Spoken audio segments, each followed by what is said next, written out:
So hello everyone, welcome back on my YouTube channel.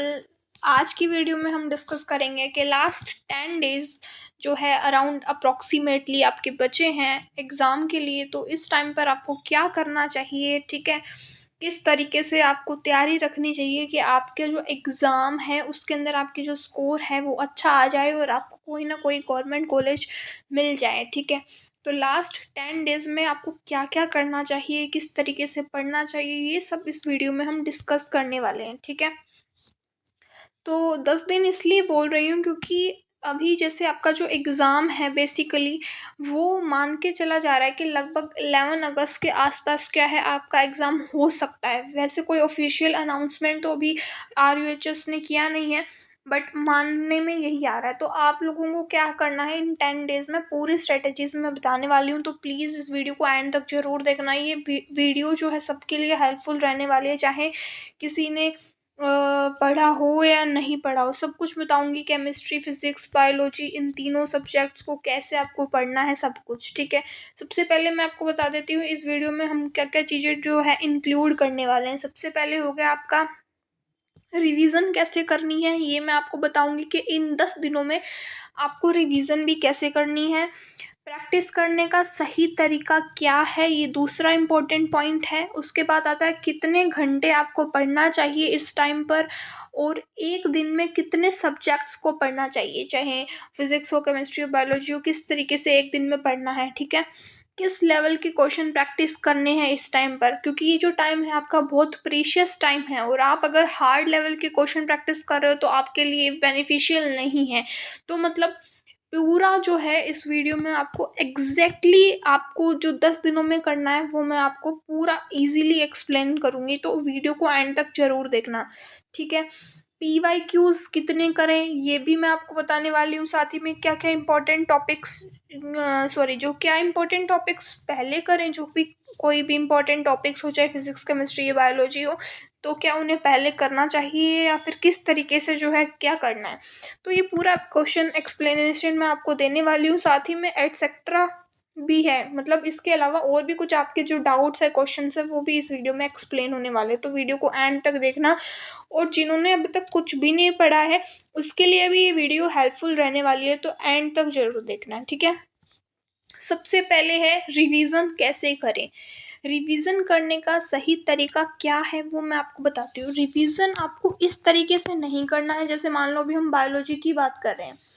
अब आपको पता है सब में क्या है, NCERT जो है वो मेन है।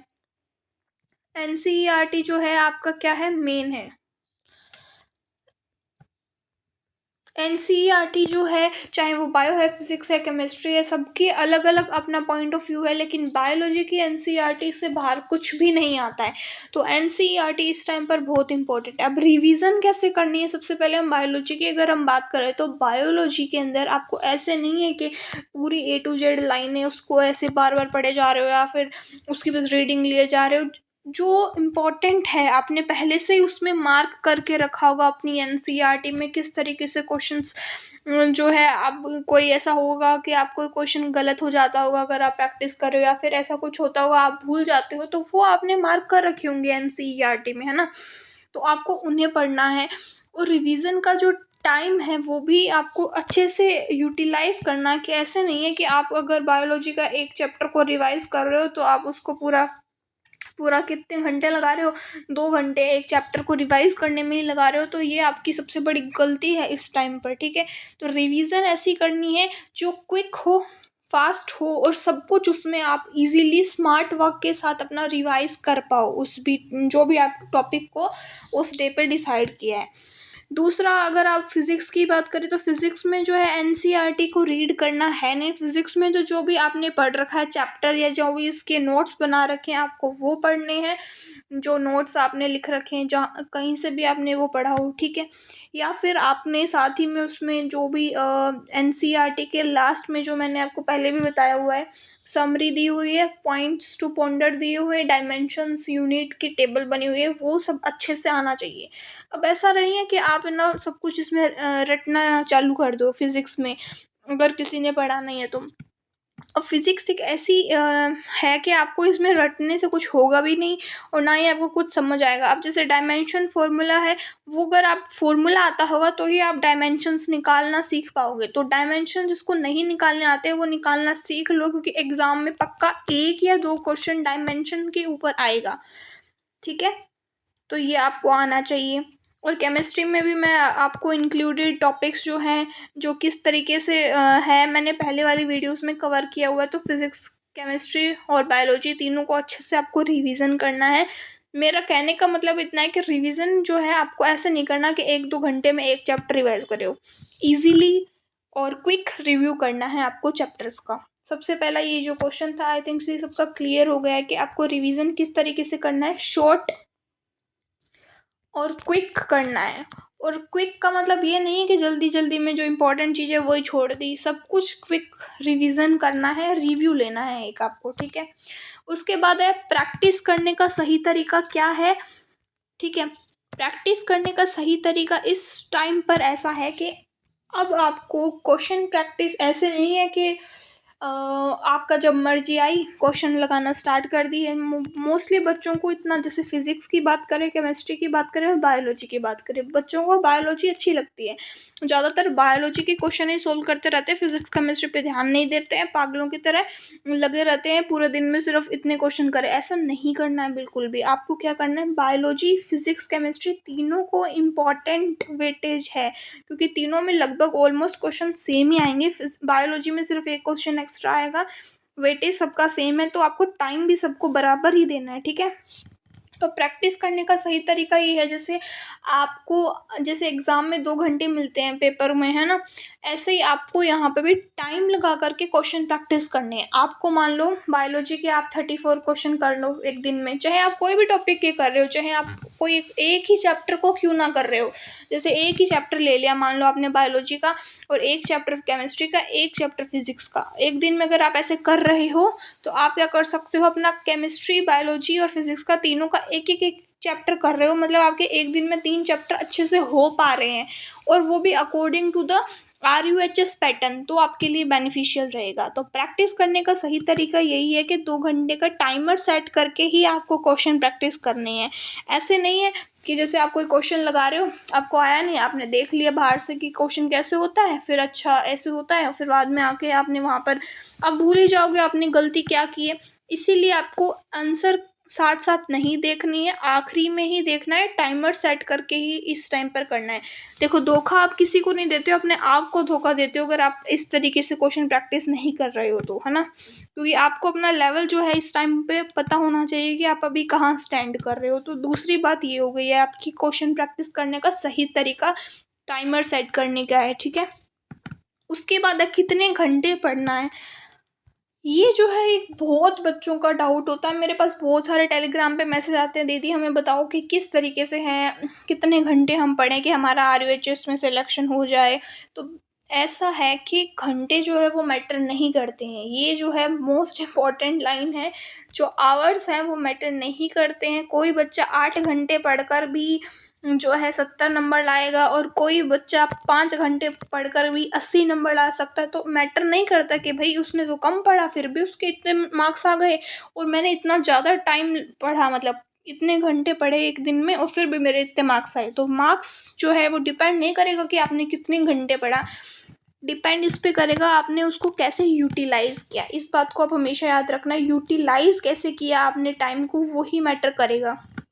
तो आपको अगर मान लो फिज़िक्स, केमिस्ट्री, बायोलॉजी है, तो अभी मैंने आपको बताया कि रिवीजन का जो है, आपको दिन में कितने घंटे निकाल लो रिवीजन के लिए। आप लगभग 2 घंटे निकालो या 2.5 घंटे, मतलब आपको पूरे दिन में 2 से 2.5 घंटे रिवीजन को देना है। पूरे दिन में बहुत घंटे बचते हैं, सुबह का टाइम बचता है, फिर मिड टाइम बचता है, फिर रात का टाइम बचता है। आपको सिर्फ अभी इतने 10 दिन ही मेहनत करनी है, उसके बाद तो एग्ज़ाम हो जाएगा, फिर तो आपकी लाइफ क्या है, चिल हो जाएगी। दैट्स ऑल अबाउट अभी इतने दिन की जो मेहनत है, अभी चाहे आपने कुछ भी करा हो, बस इतने दिन अच्छे से मेहनत कर लोगे ना, तो एक गवर्नमेंट सीट मिल जाएगी। तो अब यूटिलाइज़ करना आना चाहिए। अब जैसे मान लो, ये आप हमेशा से ध्यान में रखो कि आपको 2 या 2 से 2.5 घंटे आपको हमेशा आपके रिवीजन को देना है हर दिन। ठीक है। और अब बात करते हैं फिजिक्स केमिस्ट्री बायोलॉजी को कितने घंटे पढ़ना है। तो ये डिपेंड करता है आप पे कि आप इसकी क्वेश्चन प्रैक्टिस किस तरीके से कर रहे हो। क्वेश्चन प्रैक्टिस अगर आप कर रहे हो, मान लो कोई एक चैप्टर को आप कर रहे हो, ऐसे नहीं है अभी जैसे मैंने बोला 2 घंटे का टाइमर सेट करके आपको करना है, वो तो आपको रोज एक पेपर अपने आप से देना है ना। उसके 2 घंटे अलग से आप निकाल लेना। बाकी आपके पास पूरे दिन में बहुत घंटे बचते हैं, लगभग 5 घंटे आपके इसमें चले गए मान लो, है ना। पर मेरे हिसाब से आपको जो ये 2 घंटे का जो एग्ज़ाम पैटर्न होता है, ये आप थोड़ा कोशिश करना कि दोपहर के 1 से 3 बजे के आसपास करने की कोशिश करना, क्योंकि इसी टाइम पे जो है आपका जो RUHS यूनिवर्सिटी है एग्ज़ाम कंडक्ट करवाती है, ऑलमोस्ट यही टाइम रहता है। तो आपको क्या है आदत आ जाएगी, क्योंकि मोस्टली बच्चे इस टाइम पर क्या है शॉर्ट नैप ले लेते हैं, सो जाते हैं। तो क्या है उस टाइम पे आपका दिमाग जो है चलेगा, अगर आप इस टाइम पे अगर क्वेश्चन प्रैक्टिस करोगे। ये तो मैंने आपको एक पेपर रोज सॉल्व करना है, ये तो मैंने आपको बता दिया, है ना। अब जैसे आप कोई चैप्टर सॉल्व कर रहे हो, है ना, जैसे फिजिक्स में कोई भी प्रैक्टिस कर रहे हो, मान लो फर्स्ट चैप्टर की प्रैक्टिस कर रहे हो, तो 33 क्वेश्चंस आप इसके करोगे तो टाइमर सेट करके करना कि 33 क्वेश्चन मान लो आपने 33 मिनट्स में करे या 35 मिनट्स में करे। इस तरीके से क्या है आपको पढ़ना है ना। अब ये नहीं है आपको कितने घंटे पढ़ना है, आप पे डिपेंड करता है कि आप एक दिन में 2 चैप्टर कर रहे हो, 3 चैप्टर कर रहे हो, इट्स डिपेंड ऑन यू। तो ये नहीं है कि एक दिन में कितने घंटे पढ़ना है, एक दिन में कितना जो आपने टारगेट रखा है वो कंप्लीट होना चाहिए, ये मैटर करता है, ठीक है। उसके बाद है एक दिन में कितने सब्जेक्ट पढ़े, ये तो मैंने आपको इसी के साथ साथ बता दिया कि आप पे ही डिपेंड करता है ये कि आप किस तरीके से मेहनत कर रहे हो। मेरे हिसाब से अगर मैं बताऊं तो आपको एक दिन में तीनों सब्जेक्ट पढ़ लेना, क्योंकि आप टाइम सेट करके भी पढ़ सकते हो, क्योंकि आप 3 स्लॉट निकाल सकते हो दिन के अंदर, ठीक है। एक तो मॉर्निंग का, फिर आपका आफ्टरनून आ जाता है, फिर इवनिंग आ जाता है। तो आप देख लो कि मॉर्निंग में आपको क्या पढ़ना है, बायोलॉजी पढ़नी है या फिर फिजिक्स केमिस्ट्री पढ़नी है। मोस्टली बच्चों को रात में नींद आती है तो वो फिजिक्स लगा सकते हैं। तो इस तरीके से आपके ऊपर डिपेंड करता है कि आपको कितने सब्जेक्ट एक दिन में कवर करने हैं। वैसे मेरे हिसाब से तो आपको तीनों सब्जेक्ट को रोज पढ़ना चाहिए इस पॉइंट ऑफ व्यू पे, ठीक है। उसके बाद है आपका किस लेवल के क्वेश्चन प्रैक्टिस करें इस टाइम पर। इस टाइम पर आपको सिर्फ और सिर्फ NCERT बेस्ड क्वेश्चन प्रैक्टिस करना है, क्योंकि मैंने बहुत बार पहले भी बोला है एग्ज़ाम जो है वो NCERT बेस्ड आएगा। तो प्लीज़ आप हमेशा याद रखना, कहीं से भी जो क्वेश्चन प्रैक्टिस कर रहे हो वो NCERT बेस्ड होने चाहिए, चाहे वो आप कहीं से भी कर रहे हो, यूट्यूब से कर रहे हो, आपने कोई टेस्ट सीरीज़ परचेज़ किया है या क्वेश्चन बैंक लिया है, कहीं से भी कुछ भी करा है, पर NCERT बेस्ड क्वेश्चन इस टाइम पर आपको प्रैक्टिस करने हैं, जैसे एग्ज़ाम में आते हैं। ऐसे हार्ड क्वेश्चंस एग्ज़ाम में नहीं आते हैं, नीट लेवल के नहीं आते हैं। तो आपको according to your exam pattern question को सोल्व करना है, जो भी इस टाइम पे आप पढ़ रहे हो उसके अकॉर्डिंग, ठीक है।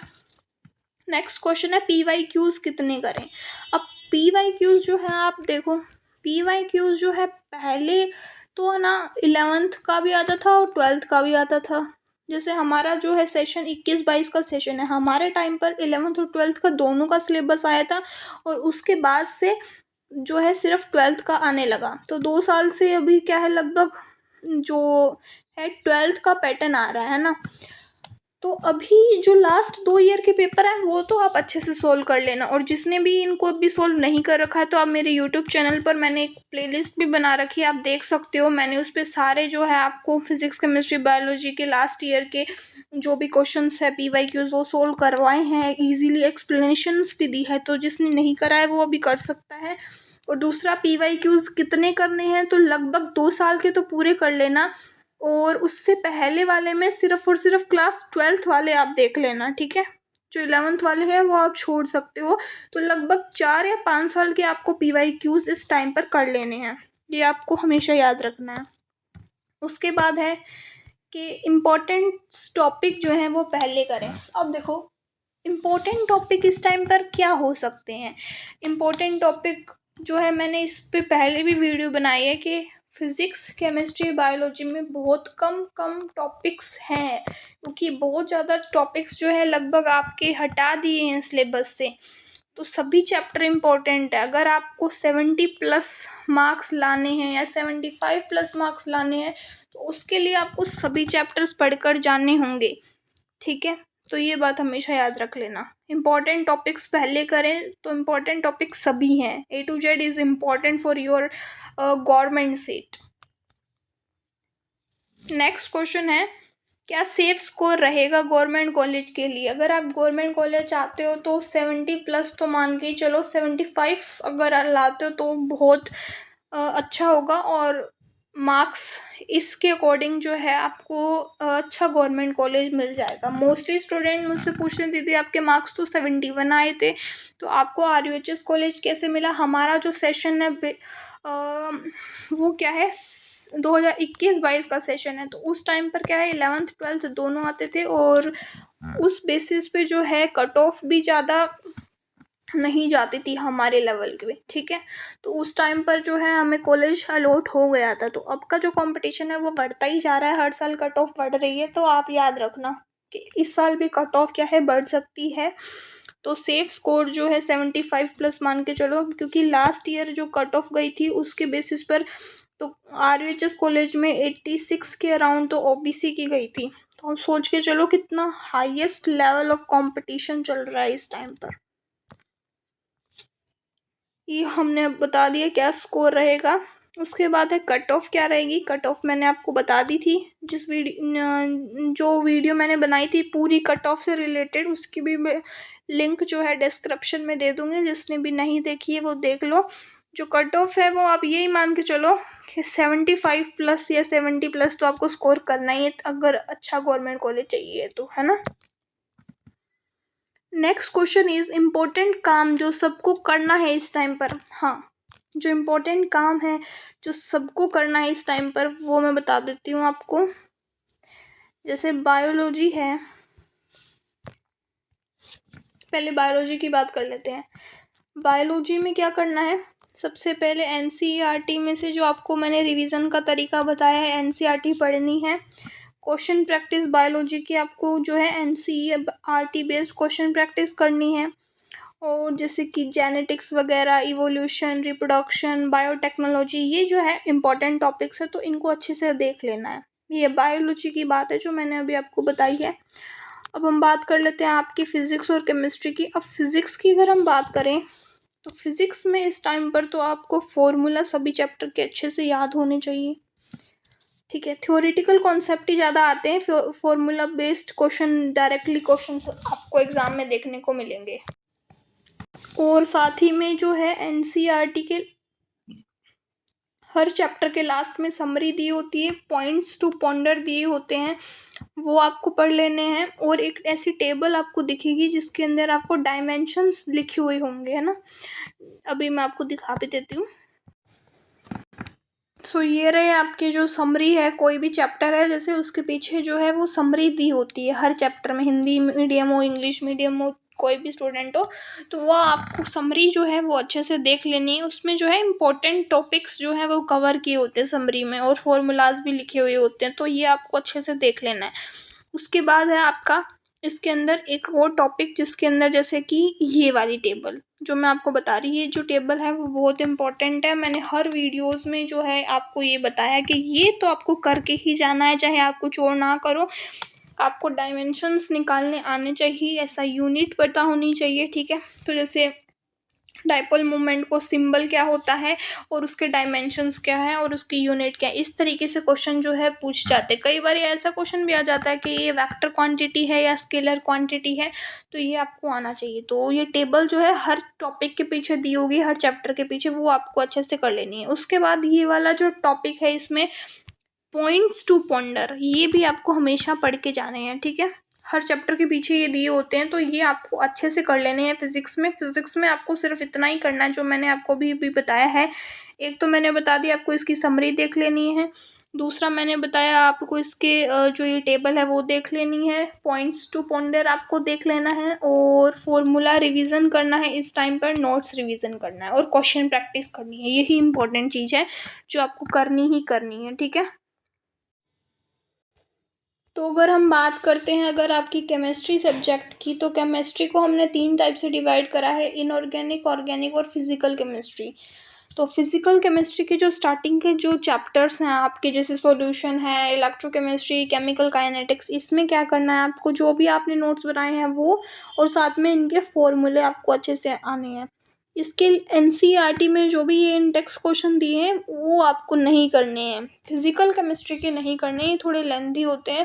आपको ये ऑर्गेनिक केमिस्ट्री के कर लेने हैं और इनऑर्गेनिक केमिस्ट्री के कर लेने हैं। इसीलिए मैंने आपको ये पीडीएफ में शो करा है कि हर चैप्टर के बीच में इंडेक्स क्वेश्चन दिए होते हैं, वो आपको हमेशा करके जाने हैं। सिर्फ और सिर्फ इनऑर्गेनिक केमिस्ट्री और ऑर्गेनिक केमिस्ट्री, सिर्फ और सिर्फ दो ही इसी के, ठीक है। फिजिकल केमिस्ट्री के मत करना। और हो सके तो अगर आपके इनऑर्गेनिक के नहीं हो पा रहे हैं तो कोई बात नहीं, लेकिन ऑर्गेनिक केमिस्ट्री के सारे इंडेक्स क्वेश्चन से एक बार देख लेना, वो बहुत इंपॉर्टेंट है। और इसमें आपको क्या करना है, जो नेम रिएक्शंस हैं ऑर्गेनिक केमिस्ट्री की वो देख लेना है। और इसमें आपको क्या देख लेना है, जो ट्रेंड्स हैं वो आपको देख लेने हैं। इसमें तो बहुत ज़्यादा चैप्टर भी नहीं है, बहुत कम चैप्टर्स है, क्योंकि बहुत सारा सिलेबस आपका रिड्यूस हो गया है। तो आपके लिए बेनिफिशियल रहेगा कि आप जो है इसके इंडेक्स क्वेश्चन भी कर लेंगे, तो है ना। सो ये आपकी केमिस्ट्री की बात। तो मैंने आपको सभी में बता दिया कि क्या इम्पोर्टेंट काम जो है, जो सबको करना है इस टाइम पर, फिजिक्स में, केमिस्ट्री और बायोलॉजी में। तो ये थी आज की वीडियो। आई होप आपको सबको समझ में आ गया होगा। और दूसरी बात, मैं एक इम्पोर्टेंट बात कहना चाहती हूँ, वो ये है कि अभी मैं आपको फिज़िक्स पे, केमिस्ट्री पे और बायोलॉजी पे चैप्टर वाइज बता सकती हूँ कि किस तरीके से आपको पढ़ना है। जैसे मान लो एक फ़िज़िक्स की वीडियो बना दूँगी जिसमें बता दूँगी, जैसे इलेक्ट्रोस्टैटिक्स चैप्टर है तो इसमें आपको अभी क्या करना है, फिर दूसरे चैप्टर में क्या करना है। ऐसे जितने भी चैप्टर है उसके बेसिस पर बता सकती हूँ कि अगर आपको इस टाइम पर इस चैप्टर से किस तरीके से पढ़ना है और क्या क्या करना है, और जल्दी से सिलेबस रिवाइज करना है, क्वेश्चन प्रैक्टिस करना है, ठीक है। तो अगर आपको ऐसी वीडियो चाहिए तो आप प्लीज़ इस वीडियो में कमेंट करिएगा। सो आज की वीडियो में सिर्फ इतना ही। अब हम मिलेंगे नेक्स्ट वीडियो में। So thank you so much. Like, subscribe and share my YouTube channel.